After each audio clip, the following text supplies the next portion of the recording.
بنت ابی لہب الذی یقول اللہ تعالی تبت یدا ابی لہب، تو اسی ابو لہب کی بیٹی ہے نا جن کے بارے میں یہ آیت اتری ہے تبت یدا ابی لہب۔ یہ اتنی بات کی، بات تو سچی تھی، ابو لہبی کی بیٹی تھی اور انہی کے ابو لہبی کے بارے میں یہ آیت اتری ہے۔ مگر اب چونکہ یہ درہ ایمان لا چکی ہیں، ہجرت کر کے مدینہ آ چکی ہیں، تو اتنی بات جب چند عورتوں نے کی، انہوں نے جا کر بارگاہ رسالت علی صاحبہ الصلاۃ والسلام میں عرض کیا کہ انہوں نے یہ کہا اور ساتھ میں یہ کہا ما یغنی عنکی مہاجر، تیرا ہجرت کرنا تجھے کیا نفع دے گا، تو ابو لہب کی بیٹی ہیں۔ جب انہوں نے بارگاہ رسالت میں یہ بات عرض کی تو سرکار نے فرمایا کہ تم بیٹھو ابھی۔ پھر سرکار نے ظہر کی نماز پڑھائی اور ظہر کی نماز پڑھا کر سرکار نے فرمایا لوگو تم بھی بیٹھنا۔ سرکار منبر پر تشریف فرما ہوئے اور اللہ کے رسول علیہ الصلوۃ والسلام نے اس کے بعد ارشاد فرمایا ایھا الناس ما لی اوذی فی اہلی، کیا ہو گیا کہ میری اہل بیت کے بارے میں مجھے اذیت دی گئی۔ اور پھر ہمارے آقا علیہ السلام نے ارشاد فرمایا فواللہ ان شفاعتی لتنال حیحا وحکم، خدا کی قسم یہ کہتے ہوں کہ ان کی ہجرت انہیں فائدہ نہیں دے گی۔ پہلے تو سرکار نے فرمایا میری اہل بیت ہے یہ، چونکہ اب یہ ایمان لا چکی ہے، چونکہ ایمان نہیں ہے تو پھر وہ اہل بیت بھی نہیں ہے۔ یہ میں نے پہلے ہی خلاصہ عرض کر دیا سرکار اعلیٰ کے فتوے سے کہ جو اس دور میں ایمان نہیں لایا یا اس دور میں ضروریات دین کا منکر، وہ اپنے آپ کو کچھ بھی کہیں وہ سید نہیں ہے۔ اور ہمارے سلسلہ اشرفیہ کے عظیم بزرگ سرکار محدث اعظم ہند علیہ رحمہ یہاں پر ایک شعر لکھتے ہوئے ارشاد فرماتے ہیں فضل ایمان ہی پر ہے فضل نسب بھی موقوف۔ سننا غور سے،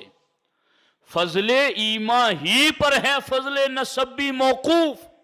دلیل کیا ہے؟ بو لہب کے بھی ہاتھ نہ لگا تبت کے سوا،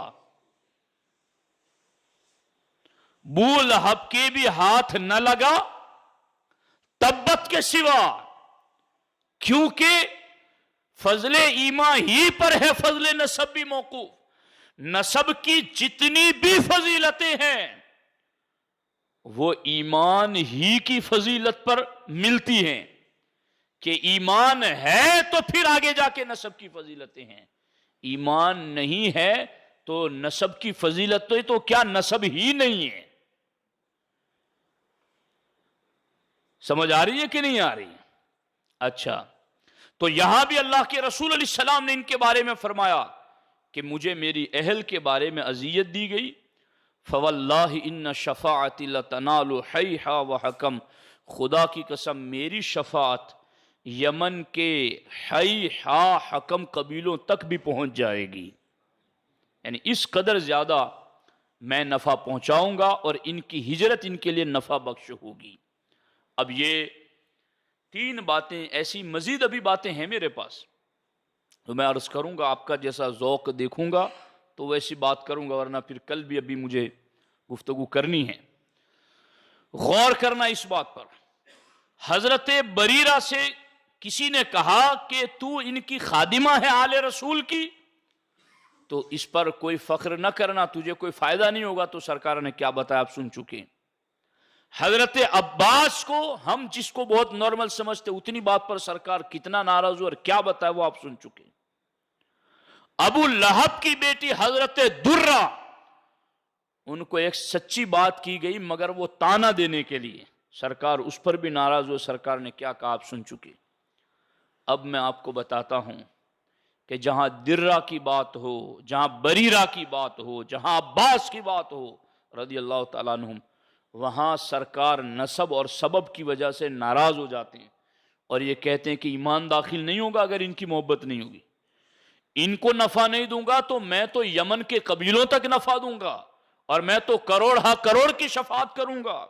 میں تو ہا حکم قبیلوں تک شفاعت کر دوں گا، تو میرے سبب اور نسب کے بارے میں کلام نہ کرنا۔ اب میں آپ کو یہاں بتانا چاہتا ہوں کہ اب اس نسب کی برکات کون نہیں مانتا ہے؟ چاہو گے جاننا چاہو گے؟ جی، خارجی کی پرکھ بھی بہت زیادہ ضروری ہے، چونکہ آج کل کئی سنی بھی ایسے رفض کے نوالے کھا کھا کر سنیت میں خارجیت دیکھ رہے ہیں کہ انہوں نے اہل بیت سے پیار کرنے کا طریقہ رافضیوں سے سیکھا ہے، تو اب وہ تو سنیوں میں نہیں ہوگا،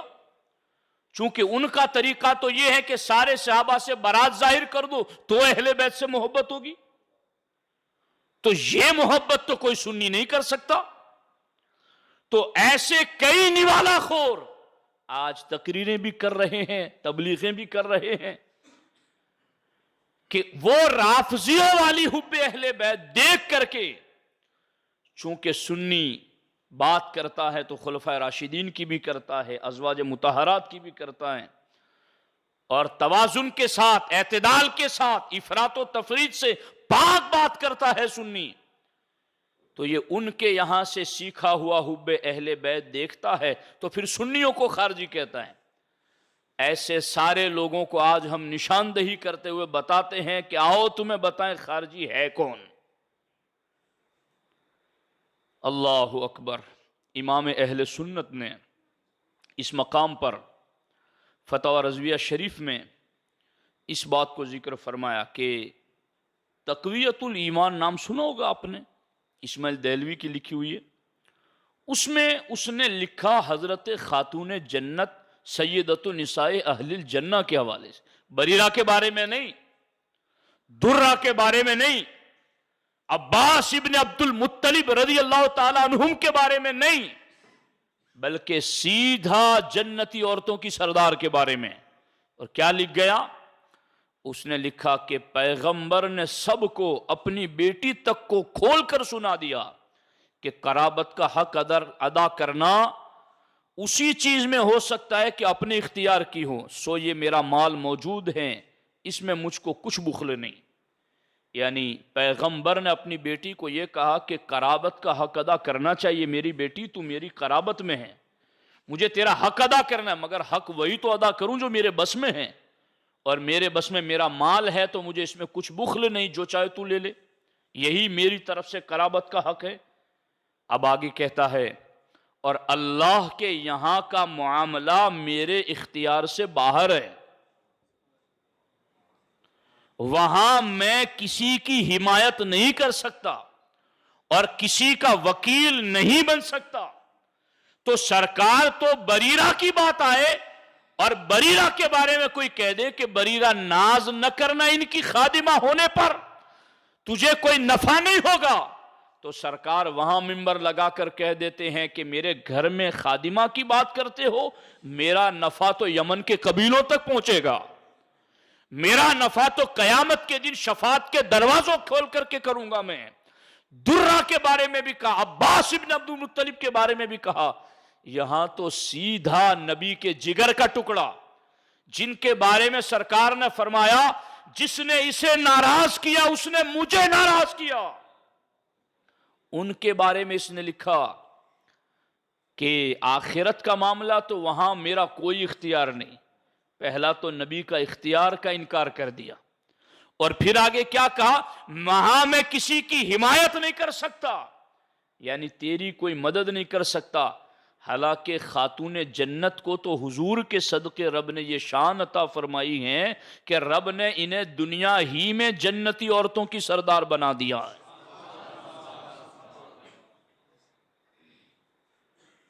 انہیں ان کے بیٹوں کو رب نے جنتی جوانوں کا سردار بنا دیا، اور ان کے شوہر کو رب نے ولیوں کا شہنشاہ بنا دیا۔ ولایت جن کے در سے بٹتی ہیں ان کے بارے میں سیدھا کہہ دیا کہ میں کسی کی حمایت نہیں کر سکتا، کسی کا وکیل نہیں بن سکتا۔ تو جب درہ کے بارے میں، بریرہ کے بارے میں، حضرت عباس کے بارے میں، نسب کے رشتے کے بارے میں یہ کہا گیا کہ یہ فائدہ نہیں دے گا، تو سرکار اس پر ناراض ہوئے اور یہ کہا ان سے پیار نہیں تو ایمان دل میں نہیں آئے گا۔ تو جو سیدھا خاتون جنت کی توہین پر چل پڑا وہاں ایمان کا بسیرا کیسے ہوگا؟ یہ بات ہے جو اصل سمجھنے والی۔ اب میں تو یہاں آپ بیٹھیں گے تو میں ابھی ایک بات اور بتاؤں گا، اور پھر مزید استقامت رہی تو آگے اور چلوں گا، کہ خاتون جنت کی ناراضگی، یہ صحابہ کرام اس سے کس قدر زیادہ احتیاط کرتے تھے کہ خاتون جنت ناراض نہ ہو جائے، چونکہ ان کی ناراضگی اپنی خود کی ہوتی تو بھی بڑی بات تھی، مگر ان کی ناراضگی سے تو سیدھا حضور ناراض ہوتے، رب ناراض ہوتا ہے۔ تو میں آپ کو بتاؤں کہ اس ناراضگی پر کس قدر احتیاط برتا گیا۔ حضرت مسور بن مخرمہ رضی اللہ تعالیٰ عنہ، حضرت حسن بن حسن رضی اللہ تعالیٰ عنہ نے مسور بن مخرمہ کے یہاں ان کی بیٹی کے ساتھ نکاح کا رشتہ کہلایا کہ میں تمہاری بیٹی کے ساتھ نکاح کرنا چاہتا ہوں۔ حسن بن حسن رضی اللہ تعالیٰ عنہ نے مسور بن مخرمہ کی بیٹی کے ساتھ رشتے کی بات کرائی کہ میں ان کی بیٹی کے ساتھ نکاح کرنا چاہتا ہوں۔ تو انہوں نے جو پیغام لے کر کے گیا اس کو کہا کہ مجھ میں یہ طاقت کہاں، اور اس کے بعد راستے میں حضرت حسن بن حسن سے مسور بن مخرمہ رضی اللہ تعالیٰ عنہ کی ملاقات ہوئی۔ تو حضرت مسور بن مخرمہ رضی اللہ تعالیٰ عنہ نے کیا کہا؟ فرماتے ایم اللہ، اللہ کی قسم، میں نے جو یہ کہا کہ مجھ میں طاقت کہاں، تو میں کہیں تمہارے کمال کے انکار کی وجہ سے بیٹی دینے سے انکار نہیں کر رہا ہوں کہ تمہارا کمال نہیں جانتا یا تمہاری فضیلت نہیں جانتا۔ فرماتے خدا کی قسم ما من نسب ولا سبب ولا سحر احب الی من نسبکم و سببکم و سحرکم، خدا کی قسم مجھے تمہارے رشتہ دامادی سے زیادہ پیارا کوئی رشتہ دامادی نہیں، مجھے تمہارے نسب سے زیادہ پیارا کوئی نسب نہیں، مجھے تمہارے یہاں بیٹی نکاح میں دینے سے زیادہ کوئی اور نکاح پسند نہیں۔ اور اللہ کے رسول علیہ الصلوۃ والسلام نے فرمایا ہے کہ فاطمہ بضعۃ منی، کہ فاطمہ میرے جگر کا ٹکڑا ہے، جس نے اسے ناراض کیا اس نے مجھے ناراض کیا۔ اور سرکار نے یہ بھی کہا ہے کہ نسب سارے ٹوٹ جائیں گے قیامت کے دن مگر میرا نسب باقی رہے گا۔ تو میں تمہارے نسب کی فضیلت بھی جانتا ہوں، تمہارے رشتہ دامادی کی کرامت بھی جانتا ہوں، میں سارا کچھ جانتا ہوں، اور کسی اور کے یہاں بیٹی دینا یا دامادی قائم کرنا اس سے بہتر میں تمہارے یہاں سمجھتا ہوں۔ لیکن میں نے حضور کا فرمان پڑھا ہے کہ فاطمہ میرے جگر کا ٹکڑا ہے، جس نے اسے ناراض کیا اس نے مجھے ناراض کیا۔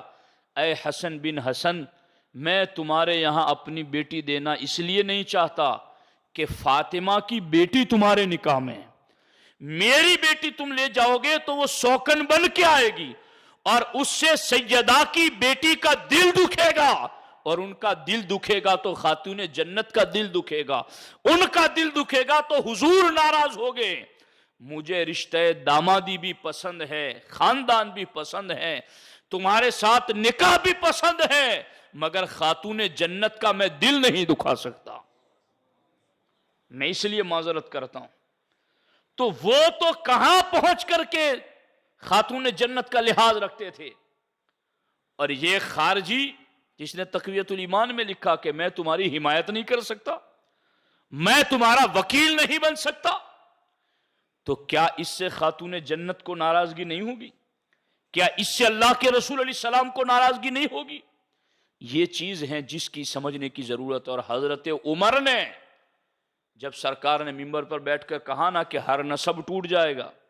مگر میرا نسب باقی رہے گا، اور سرکار نے یہ بھی فرمایا میرے سسرالی نسب بھی باقی رہیں گے، وہ بھی رہیں گے۔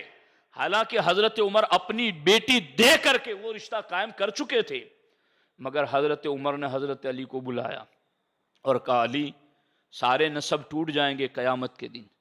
میں یہ چاہتا ہوں کہ نسب رسول چلا ہے فاطمہ سے تو میرا بھی رشتہ اس نسب سے جڑ جائے۔ تو حضرت علی سے کہا، تو حضرت علی نے اپنی بیٹی جو کہ سیدہ فاطمہ کے بطن سے تھی